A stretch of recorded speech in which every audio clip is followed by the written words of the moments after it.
There is a sentence that stays with you differently from any other. It doesn't shout. It doesn't slam a door. It arrives in the middle of supper, spoken quietly, as though it were the most natural thing in the world. And precisely because of that, it lodges somewhere inside you and doesn't move. Days pass, then weeks, then months, and you can still feel exactly where it landed. My son-in-law Daniel said it to me while he was cutting bread at the table on a Tuesday evening in September, with Radio 4 running in the background and the smell of chicken pie still in the kitchen. He didn't look up. He just said, "Arthur, maybe it's time to think about somewhere more suitable for you." Margaret was looking at her plate. The grandchildren carried on eating.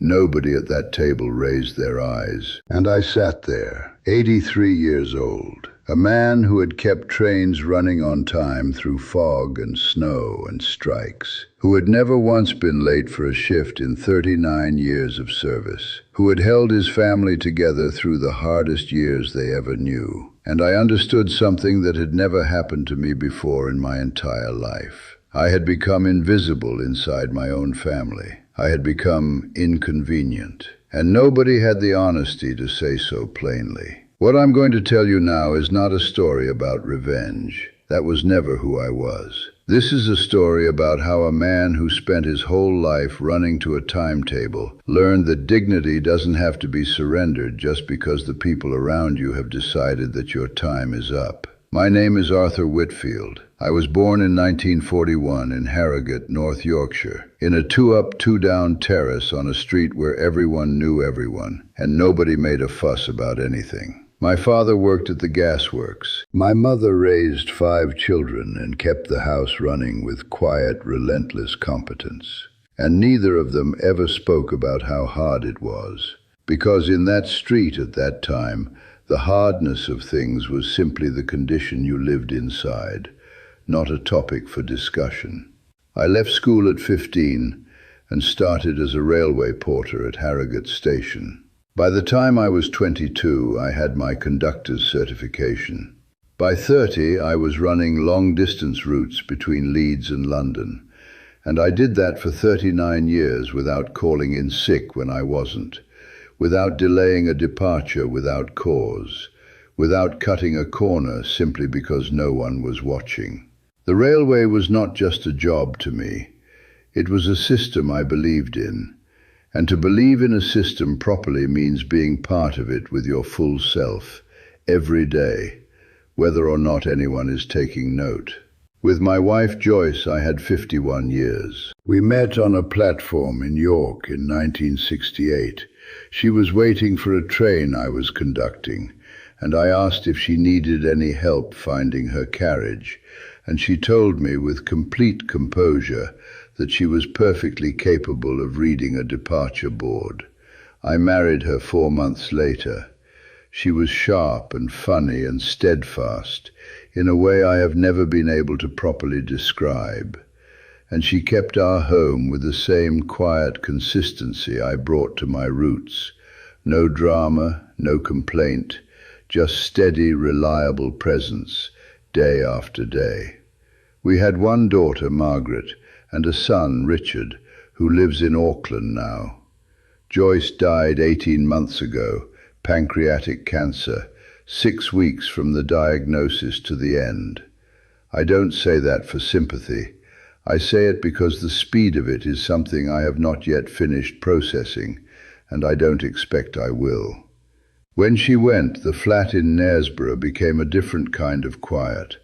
Not the quiet of an evening in, not the quiet you choose, the other kind, empty, echoing. Margaret rang the following week and said, "Dad, you shouldn't be rattling around on your own." I believed her. I packed what I needed, told my neighbor Mrs. Pierce to look in on the pot plants, and went to Skipton. If you're watching this and you recognize what I'm describing, that particular sensation of speaking into a room where the people you're speaking to have already, somewhere below the surface, stopped listening. Subscribe to the channel and leave a comment below telling us where you're watching from. These things need to be heard, because they happen far more often than anyone admits. In the beginning it was fine. Margaret cooked properly.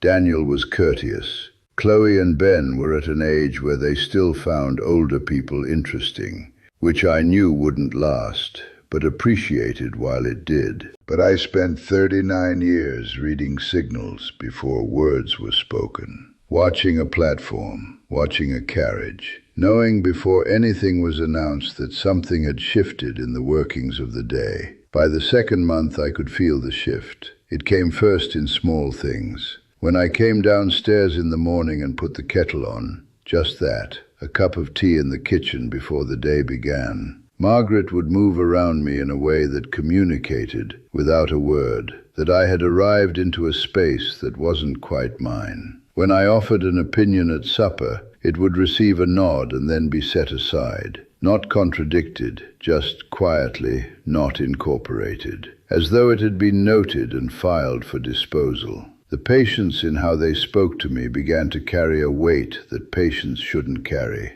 a slight elevation, a careful spacing, the register of someone demonstrating something. The interruptions were what I started to notice most clearly, because they followed a pattern I could track. Not dramatic ones, nothing anyone could have pointed to as rude, just the habitual, daily kind that tells you where you actually rank in a room. I would begin a sentence and Daniel would speak across it. I would be partway through a thought, and Margaret would start addressing one of the children, as though the rest of what I was going to say could be safely skipped over. I began keeping a count, the way a conductor records delays, not obsessively, just precisely. In 1 week I was interrupted 11 times mid-sentence.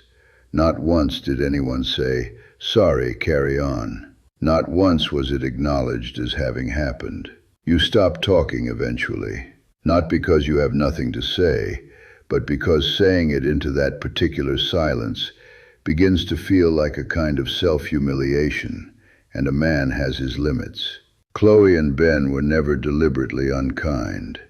I want to say that plainly. They were teenagers, living at a teenage pace, and I had no expectation that they would reorient their lives around mine. But children absorb the atmosphere of a household the way a room absorbs damp, and they had absorbed this one. When I asked Ben something, he answered in 3 words or fewer, without looking up.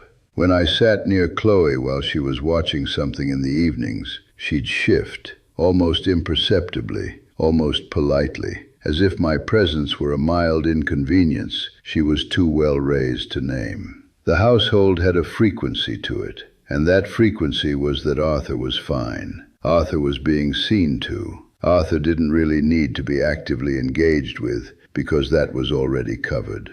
Daniel had begun using a particular register with me, slower and louder than necessary, with the careful pacing of someone displaying patience for an audience. One evening I mentioned that I wanted to look into renewing my contents insurance for the flat. Practical, straightforward, entirely my own business. And he said, "Arthur, let me handle that. You don't need to worry yourself with all that now. Don't need to worry yourself with all that now." I put down my fork and said nothing, but I placed that sentence next to the others I had been collecting. I was assembling a picture, the way you assemble one when something has gone wrong with a signal, and you need to check each component in sequence until you find the fault. Then came the evening in October when I couldn't sleep, and came downstairs at midnight for a glass of water. The sitting room door wasn't properly closed. I heard my name. I stopped. Margaret was saying, "He's not who he was, Daniel. He forgets things. He's slow. Some days I think he doesn't really know where he is."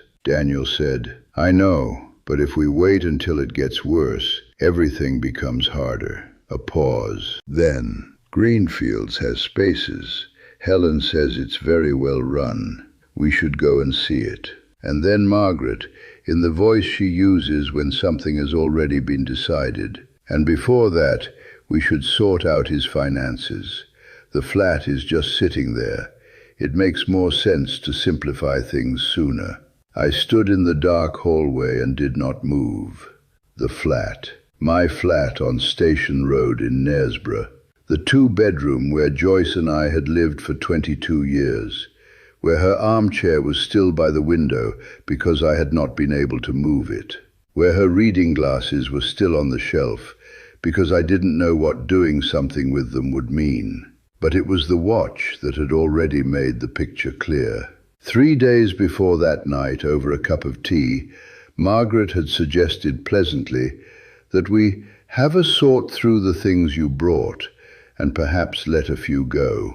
She mentioned the watch, my Elgin pocket watch, 17 Jewel, 1954, given to me by my father the day I got my certification, and given to him by his father before that. Not a valuable object by any market reckoning, but the weight of it in my hand, that specific gravity, the resistance of the case opening, the face that I had checked at the end of every shift for 39 years, was a form of navigation. It was how I knew where I was in time. It was, in a way that would have sounded foolish if I tried to explain it, evidence that I had been someone and continued to be. Margaret spoke softly when she suggested it, but she had still suggested it. I went back upstairs after the hallway. I lay in the dark, and I did not sleep, and I did not cry. Something went very still in me instead. The stillness that comes just before you make a correct decision. The particular quality of quiet that serious choices carry. I have made enough of those to recognize it.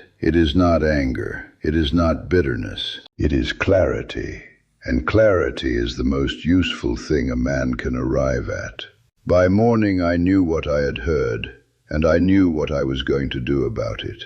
The first call I made was to Derek Fenn. Derek had been a guard on the Leeds line for 20 years before he retired, and he now volunteered with a charity that helped older people navigate disputes about housing, finances, and care decisions.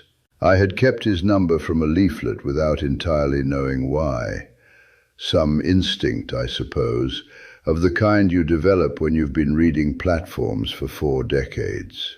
I rang him on a Thursday when the house was empty, and told him what I had overheard, and what I had signed, and what I suspected was being organized without my knowledge or consent.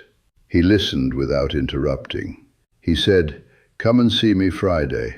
Derek put me in touch with a solicitor. Not a dramatic procedure, just a careful, methodical review of the paperwork I had signed in the weeks after I moved in.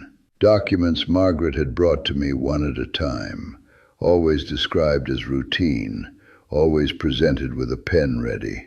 Taken together, they authorized a great deal more than I had understood when I signed them. From that point on, I changed nothing on the surface. I still came down for breakfast at the same time. I still sat in the same chair. I still said good morning and helped set the table and watched the news with Daniel in the evenings. But I had stopped offering the hesitations and repetitions that people tend to mistake for confusion. I answered questions with one clear sentence.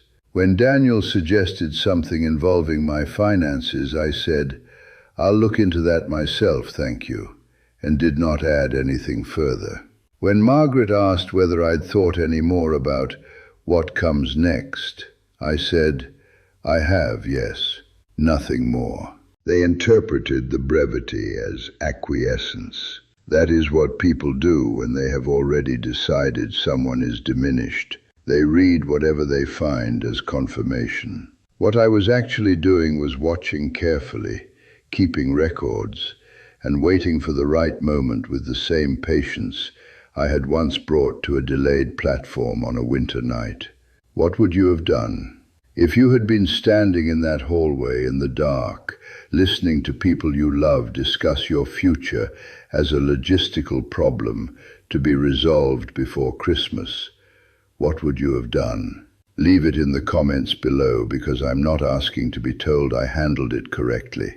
I'm asking because these situations are more common than any of us wants to believe, and every person who finds themselves inside one faces it differently, with whatever they have in them. The moment came on a Sunday in November. After the lunch things had been cleared, I asked Richard to join us on a video call. I had told him I needed to speak with the family about something and that his presence mattered. I had asked Derek to be there as well, not in a professional capacity, simply as someone who could speak plainly if it was needed. I brought the papers to the table. I laid them out without ceremony and told them I wanted to go through a few things together. I walked them through the documents, what each one authorized, what had been arranged, what I had heard from the hallway. I told them what I had already done, the legal review, the corrections, the reinstated sole authority over my finances and my property. I said it in the same voice I had used for 39 years when something had gone wrong on a route, and I needed passengers to understand the situation clearly and without panic. Daniel began explaining. Margaret began to cry. I let her cry. I did not become cold, and I did not become cruel. But I did not step back from what was on the table. The facts were the facts.